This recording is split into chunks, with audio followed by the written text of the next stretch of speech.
Salam Bapak dan Ibu, saudara-saudari dimanapun saudara berada. Saya Hendra Setia Prasaja, Pendeta Tugas Khusus Sinode Wilayah GKI Sinode Wilayah Jawa Barat pada Badan Bina Warga. Saya bersukacita karena boleh mendapatkan kesempatan untuk menyapa saudara pada saat ini dalam sapaan Gembala GKI. Hari ini saya mau mengajak saudara-saudara untuk merenungkan firman Tuhan. Dan sebelum kita merenungkannya, mari kita menyiapkan hati meminta pimpinan Roh Tuhan. Kita berdoa. Kami sungguh bersyukur karena hari ini kami boleh bersama-sama menjalankan hari yang Tuhan percayakan untuk kami lakukan. Kami hari ini mau membaca dan merenungkan firman-Mu. Biarlah Roh Kudus menolong setiap kami. Dalam kekuatan-Mu kami boleh mengerti apa yang harus kami lakukan. Dalam Kristus kami berdoa. Amin. Bacaan firman Tuhan hari ini diambil dari Lukas pasalnya yang kelima ayat yang pertama sampai dengan ke-11. Tapi saya akan membacakan buat saudara-saudara pada ayat yang keempat dan ayatnya yang kelima. Ini kisah tentang Petrus yang dipanggil oleh Tuhan Yesus menjadi penjala manusia. Pada ayat yang kelima firman Tuhan, ayat yang keempat dan kelima firman Tuhan mengatakan begini. Setelah selesai berbicara, ia berkata kepada Simon, "Bertolaklah ke tempat yang dalam dan tebarkanlah jalamu untuk menangkap ikan." Simon menjawab, "Guru, telah sepanjang malam kami bekerja keras dan kami tidak menangkap apa-apa. Tetapi karena Engkau menyuruhnya, aku akan menebarkan jala juga." Inilah bacaan firman Tuhan yang kita akan renungkan bersama, saudara. Bagaimana perjalanan tahun ini? Sudah beberapa minggu kita tapaki tahun 2022, dan pasti saudara-saudara punya target-target atau tujuan yang saudara tetapkan di tahun ini. Apakah sampai dengan hari ini itu makin menguat atau makin memudar? Saudara-saudara, ada banyak sekali orang-orang gelisah setelah menetapkan tujuan, kemudian menapakinya pada hari-hari awal, bahkan ada banyak sekali dari kita mungkin juga mengalami situasi yang menggelisahkan. Apalagi situasi negeri ini sedang dilanda dengan pandemi yang belum juga surut.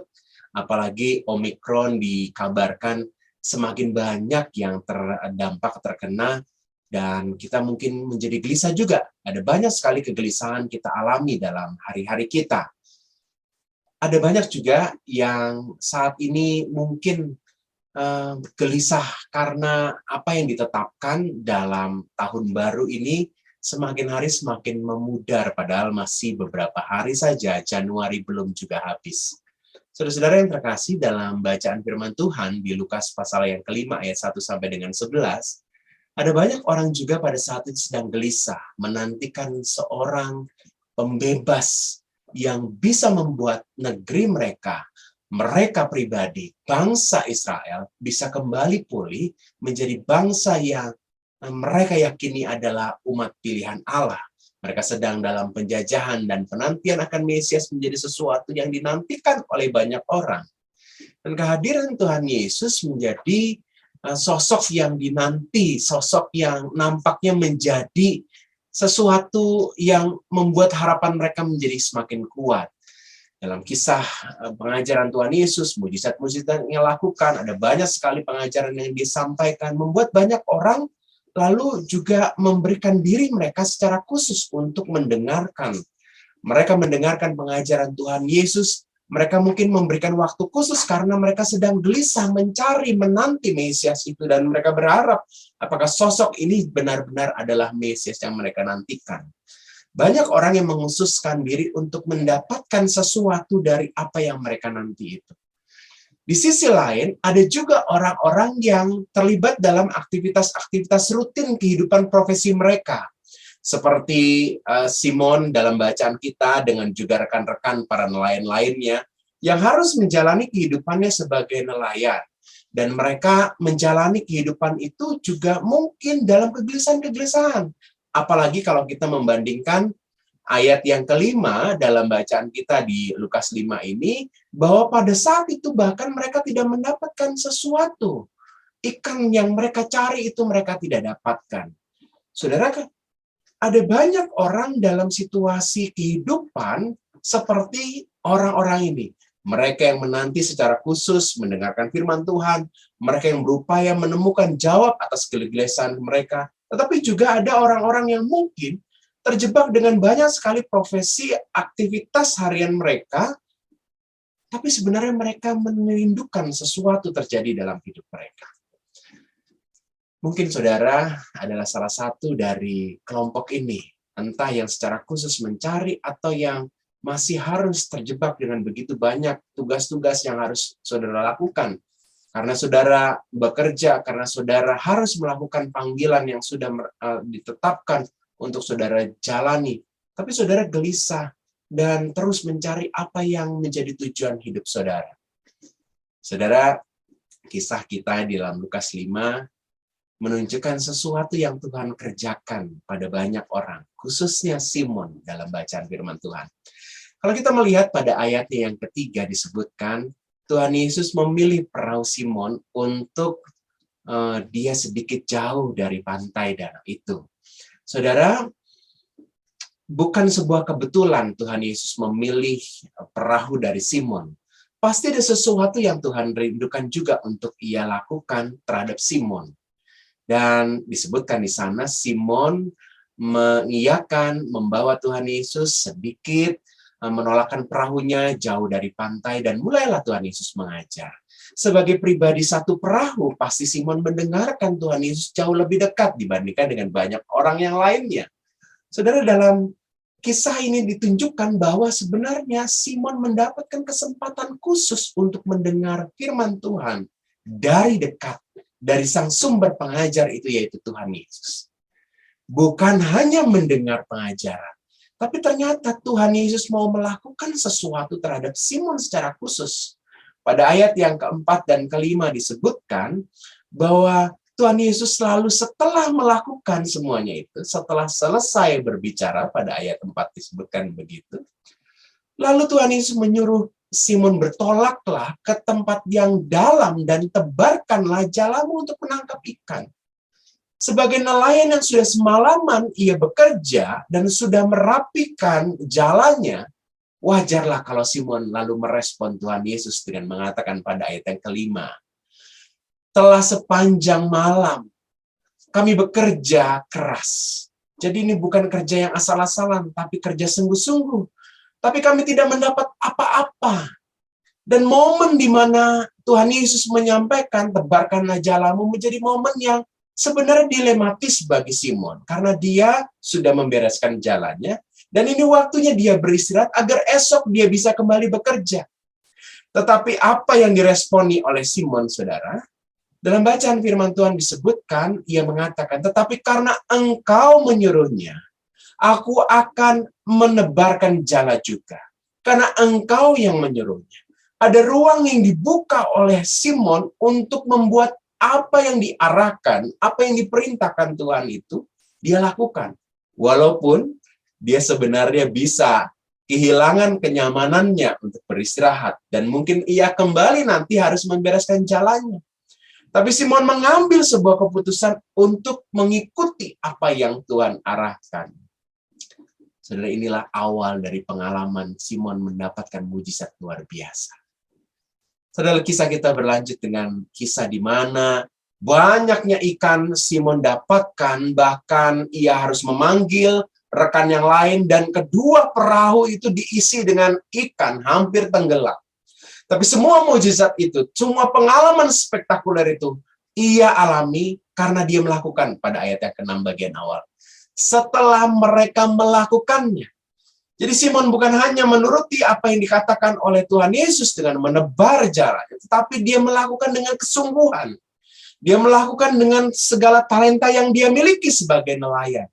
Dan itu yang membuat karya mujizat Tuhan menjadi luar biasa spektakuler. Dialami oleh Simon. Saudara, Simon mengalami satu mujizat Tuhan karena ia mau bergerak dari kenyamanannya untuk mengalami sebuah mujizat Tuhan. Bukankah banyak sekali hal-hal luar biasa ketika kita mau sedikit membuka ruang kenyamanan kita dan mengikuti apa yang Tuhan rindukan, apa yang Tuhan arahkan. untuk memperoleh sesuatu yang luar biasa yang Tuhan sudah sediakan. Saudara, hari ini mungkin ada banyak sekali hal-hal yang saudara rencanakan. Saudara mau melakukan ini dan itu. Mungkin target-target tahun 2022 ini saudara mau kejar lagi. Apa yang dialami Simon?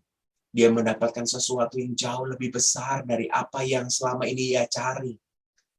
Karena ia mau mendengar dengan dekat sekali dengan Tuhan Yesus. Ketika ia satu perahu mendengar pengajaran Yesus. Tapi juga ia mau keluar dari kenyamanannya untuk mengikuti apa yang Tuhan rindukan. Ia memperoleh bukan lagi visinya, tapi apa yang Tuhan rindukan. Kisah kita berlanjut dengan bagaimana Simon lalu tersungkur. Dia berkata, Tuhan pergilah daripada aku ini orang berdosa. Karena dia takjub dengan apa yang dia dapatkan. Ini seperti apa yang dikatakan oleh Injil di dalam Matius pasal yang ke-6. Carilah dahulu kerajaan Allah dan kebenaran, maka semuanya itu akan ditambahkan kepadamu. Simon mendapatkan itu. Ketika ia menuruti apa yang Tuhan arahkan, ia mendapatkan begitu banyak. Dan ketika ia mendapatkan begitu banyak, ia menjadi sadar siapa dirinya. Hal yang serupa juga terjadi pada Yakobus dan Yohanes, anak-anak Zebedeus. Mereka menjadi gelisah karena begitu banyak yang mereka dapatkan dan Tuhan lalu mengatakan, jangan takut, mulai dari sekarang engkau akan menjala manusia. Dan mereka meninggalkan segala sesuatu itu dan mengikuti Yesus. Visi mereka menjadi visi yang baru.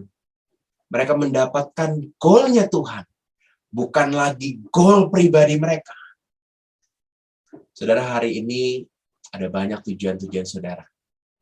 Tapi apakah tujuan itu sejalan dengan apa yang Tuhan tetapkan? Jikalau kita rindu untuk mengarahkan hidup kita dan memperoleh begitu banyak sukacita seperti apa yang dialami oleh Simon dan kawan-kawannya, periksalah tujuan kita. Caranya dekatlah dengan Tuhan. Dengar suaranya, beri ruang itu. Dan tapakilah setiap arahan dari firman Tuhan, suara Tuhan itu. Buka kenyamanan saudara. Berani ambil sesuatu yang mungkin keluar dari kenyamanan saudara. Dan di sanalah ada begitu banyak hal-hal yang mujizat terjadi. Mungkin saudara sedang gelisah dengan rumah tangga saudara. Dekatkan diri saudara dengan Tuhan dan saudara mendengar apa yang harus saudara lakukan. Beranilah melangkah, keluarlah dari kenyamanan saudara. Buka pintu pengampunan, pulihkan relasi saudara. Kalau saat ini saudara sedang dalam kerinduan, ada perubahan dalam pekerjaan saudara, dalam usaha saudara. Dekatkan diri saudara dengan Tuhan. Dan dengarlah suaranya. Dan arahkan hidup saudara. Tapakilah seluruh kebijakan pengambilan keputusan saudara pada apa yang Tuhan arahkan. Dan lakukan dengan sungguh dan berani. Maka mujizat-mujizat akan terjadi dalam hidup saudara hari ini. Kita berdoa. Kami sungguh bersyukur karena Tuhan berikan kesempatan untuk kami menapaki hari-hari di tahun yang baru ini. Dan kami mau terus mengarahkan tujuan hidup kami seturut dengan apa yang Tuhan tetapkan. Ya Roh Kudus, berikanlah setiap kami kepekaan lebih lagi untuk menangkap apa yang Tuhan rindukan. Untuk berani melangkah dalam arahan Tuhan. Dan kami mau meyakini ada banyak sekali hal-hal luar biasa yang Tuhan sediakan. Berkatilah saudara-saudara yang sedang dalam kegelisahan karena hubungan di tengah keluarga, di tengah pekerjaan, dalam relasi teman, keluarga yang tidak lagi baik. Tuhan, berikanlah kemampuan pada setiap kami mendengar suara Tuhan dan berani melangkah dengan baik, memulihkan segala relasi. Untuk setiap saudara-saudara yang sedang bekerja, memulai usaha, melanjutkan studi, ada banyak hal yang mereka rindukan, Tuhan berkatilah. Juga kami berdoa untuk para orang tua yang mungkin sedang gelisah. Apa tujuan hidupnya? Apa yang harus mereka lakukan di masa tua mereka? Tuhan, kiranya berikanlah kepekaan, dan keberanian untuk melangkah dan menemukan karya-karya luar biasa yang Tuhan sediakan. Dan biarlah setiap kami boleh menemukan apa yang Tuhan rindukan. Kami bersyukur dalam Kristus. Amin. Saudara selamat beraktivitas dan semoga hari ini seluruh karya kita memuliakan nama Tuhan. Tuhan Yesus berkati.